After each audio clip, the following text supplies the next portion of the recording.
While the front lines of Ukraine are slowly collapsing under the barrage of Russian advances, Ukraine is now warning of possible power shutdowns across the country after a massive wave of Russian missiles and drones targeted the country's battered energy system.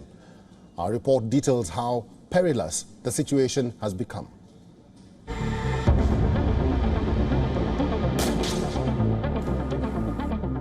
Russian forces unleashed a brutal assault on Ukraine. Over 50 missiles and 20 drones rained down across the country, targeting critical infrastructure, power plants, communication hubs and transportation facilities bore the brunt of the attack. The latest assault marks a grim milestone in the war, with Russian forces demonstrating their capability to inflict widespread damage on critical infrastructure. Experts say that by taking out power, Moscow aims to rob Ukrainian manufacturing of its energy supply, especially military plants, and crush public morale.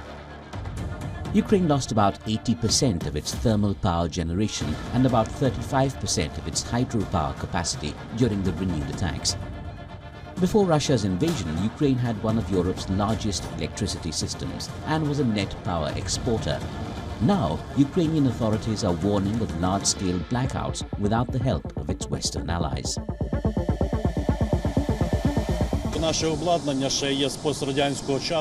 Our equipment is from the Soviet time, and all these spare parts and auxiliary accessories were made during that time. Without the help of European countries and our partners in general, it would be very difficult to restore the power plant. What we can, we restore by repairing. For the replacement, we would need the help of our partners. On the front lines, the situation is equally dire. Russian forces have made significant inroads, breaking through Ukrainian defenses in key strategic locations. Russia has redoubled its offensive in Donbass over the past month, making significant advances. Moscow on Wednesday said its forces have captured 2 more frontline villages in eastern Ukraine. Kyiv has struggled to hold the front line in recent months. Now, Ukrainian commanders are openly speaking about Russian successes on the front lines.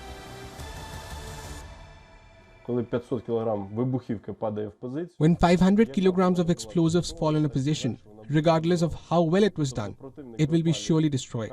The enemy are burning everything in front of them with guided aerial bombs and have been actively targeting positions in frontline cities.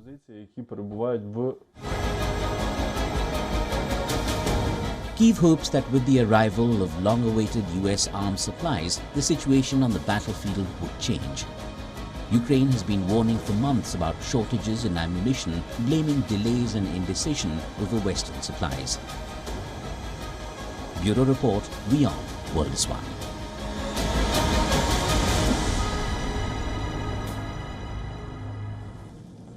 Well, let's talk about this. Retired Lieutenant Colonel Daniel L. Davis is a military expert. He's now joining us live from Virginia. Lieutenant Daniel, good to see you, and it's thank you very much for giving us time today. My first question to you, is Ukraine vulnerable at this stage? And what could be the objective of Russia's repeated targeted attacks on Ukraine's infrastructure?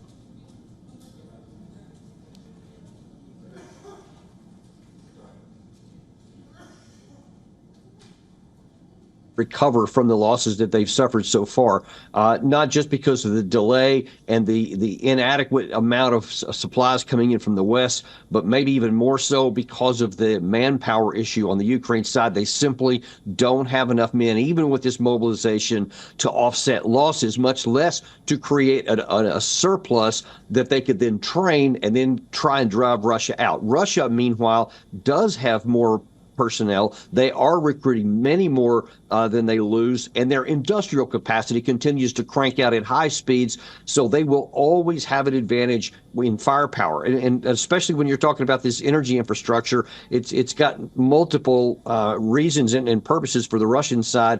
Number one is because it knocks out their energy and it makes it difficult for them to even move supplies around the country, move troops around the country, get reinforcements or anything else to even to the front line.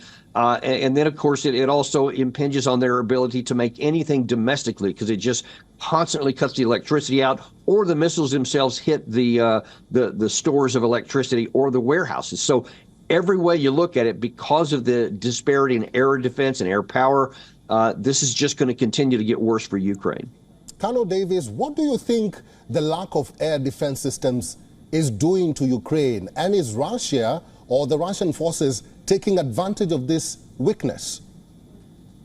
With 100% certainty they are, and you see it across the board. This current shot overnight, where you had the 50 missiles and the 20 drones, just hitting targets all over the country, shows you that some of these targets have been repeatedly hit. Two of the thermal processing plants today had previously been hit. They had done minimal kinds of repair to try to get it back online, and Russia went back in and hit it again to knock it out. And as I think your correspondent mentioned there a minute ago, a lot of the spare parts necessary for this are so old, they're just not manufactured anymore, and it's hard to get onto that. But you also see this at the front line, at the literal front lines, at the supply area of the front lines. Russia is using these glide bombs, these pinpoint munitions. They're using air power. They're using drones. They're using artillery. Every way you look, these things keep coming in, and Ukraine simply doesn't have the air power to defend them. The few they still have are around, Kiev and some of these other high-profile targets, and even that is insufficient.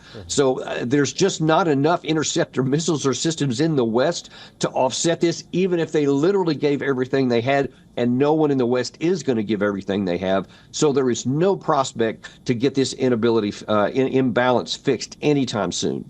Colonel Davis, the issue of sanctions against Russia has now popped up again. Italy is the G7 host in a month's time, and its defense minister is saying that sanctions have failed to deter Russia and diplomatic solution should be explored.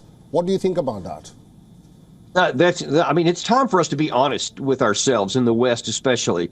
And we see that, we've been trying to sanction Russia for 10 years. Really all the way back to 2014 when they annexed illegally Crimea and all the things forward, of course, in 2022 when it ramped up to an all-new high. But look, Russia's used to this. They have learned how to endure the sanctions, and now that they've modified their economy so it goes elsewhere, so it's less restrictive and it's less vulnerable to these sanctions. So they're not going to work.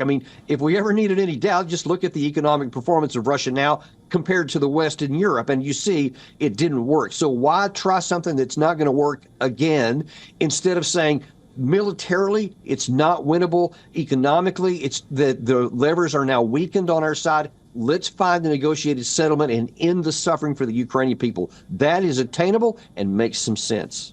Military expert making some sense for us is the retired Lieutenant Colonel Daniel L. Davis. Daniel, thank you for talking to us today. Always my pleasure. For all the latest news, download the WION app and subscribe to our YouTube channel.